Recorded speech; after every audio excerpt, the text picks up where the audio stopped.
Minisitule y'ebyobulamu ekakasizza nti omuwendo gw'abantu abakwatiddwa Ebola gweyongedde nga kati baweze abalwadde b'Ebola Bataano mu Uganda.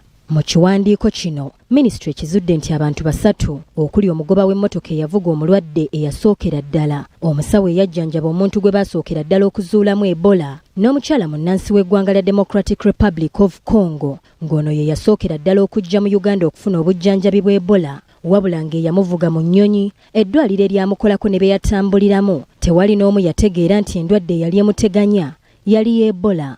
Okweyongera kw'omuwendo gw'abalwadde b'Ebola mu Uganda kwoleka nti Uganda eri mu katyabaga k'amaanyi ak'okufuna abalwadde abasinga ku bano singa bannayuganda tebagoberera biragiro minisitule byetaddewo okuyamba mu kuziyiza endwadde eno. Mu mbeera eno minisitule zitwala ebyobulamu mu mawanga 3 okuli DR Congo, South Sudan ne Uganda nga zeegattiddwako ekitongole ky'ebyobulamu mu nsi yonna ki World Health Organization. Ekitongole ekinoonyereza era ekirwanyisa endwadde enkambwe mu Africa ki African Center for Disease Control n'ebitongole ebirala basisinkanye okunoga eddagala erigenda okuyamba okutangira ekirwadde ky'Ebola ekitandise okunyinyiitira. Okusinziira ku muteesiteesi omukulu mu minisitule y'ebyobulamu Dr. Diana Atuuse, bingi bye bakkiriziganyizzaako mu nsisinkano eno omuli okunyweza enkolagana wakati w'amawanga gano n'okusonda ensimbi ze beetaaga mu kaweefube ono. So twabayise nti tukole pulaani emu tukkaanye engeri gye tugenda okuziyiza obulwadde buno,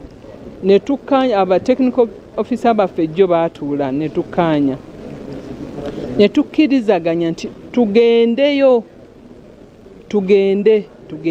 tukrossinge tuyambe ekitundu ekyo.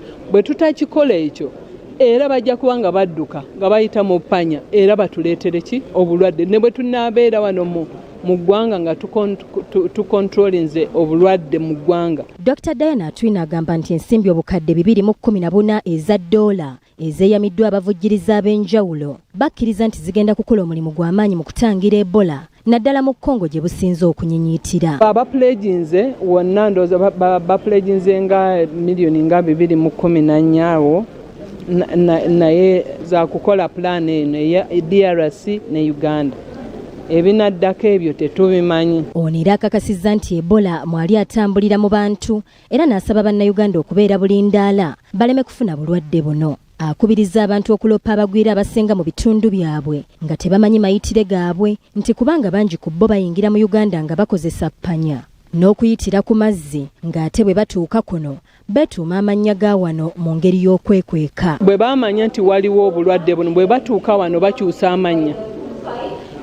amannya ne beeyita amannya aga Uganda. So bw'ogenda okunoonya omuntu n'osanga ng'ate omuntu yeeyita ki olulimi amannya aga wano. Patricia Nakayima, BBS Terefayina, Ageesigika.